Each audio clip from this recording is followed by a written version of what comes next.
গোটা রাজ্যের নিরিখে সিপিআইএম এর একটা আসনও জেতার মতো জায়গা আছে বলে আমি মনে করি না। বরঞ্চ 294টার মধ্যে 290টা আসন এমন আছে যেখানে সিপিআইএম এর সিকিউরিটি মানি ফরফিট হবে, এটা আমরা আগে থেকে বলতে পারি। সিপিআইএম পার্টি মূলত তৃণমূলকে এখানে ক্ষমতায় রাখার কাজটা করছেন এবং 24-এর লোকসভা ভোট যদি আপনি বিশ্লেষণ করেন তাহলে দেখবেন কোনো মাইনরিটি মুসলিম এলাকায় সিপিআইএম ভোট পায়নি, তাহলে মোহাম্মদ সেলিম হারতো না।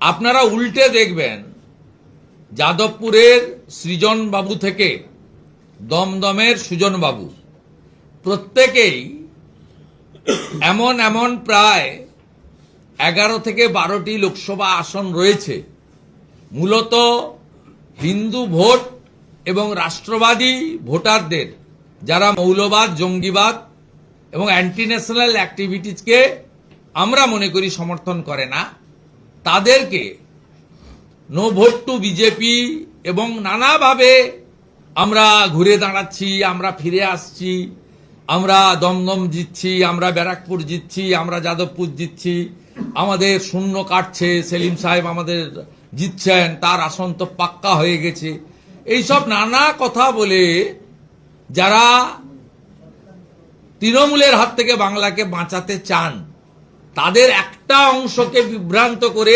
6% ভোট কেটে আরো 12টা লোকসভা কেন্দ্রে তৃণমূলের জয় সুনিশ্চিত করেছেন।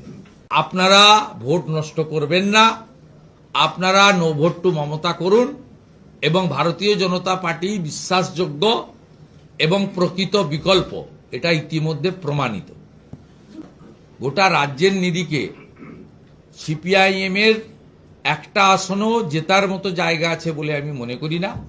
বরঞ্চ 294টার মধ্যে 290টা আসন এমন আছে যেখানে সিপিআইএম এর সিকিউরিটি মানি ফরফিট হবে, এটা আমরা আগে থেকে বলতে পারি। উল্টে কংগ্রেস কোনো পকেটে, একটা দুটো পকেটে উত্তর দিনাজপুর, মালদাতে আছে। মুর্শিদাবাদে আমি তো দেখতে পাইনি, এবারে হবে কিনা জানি না।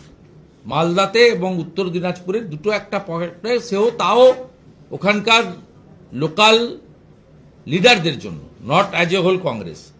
আর আমাদের যে পীর সাহেবের পার্টি আছে আইএসএফ, তারা এই চত্বরে আছে, ওনাদের অনেক শিষ্য টিষ্য আছে এই ভাঙড় টাঙড় পাশাপাশি, এই দুটি একটি জায়গায় তাদের দেখা টাকা যায়।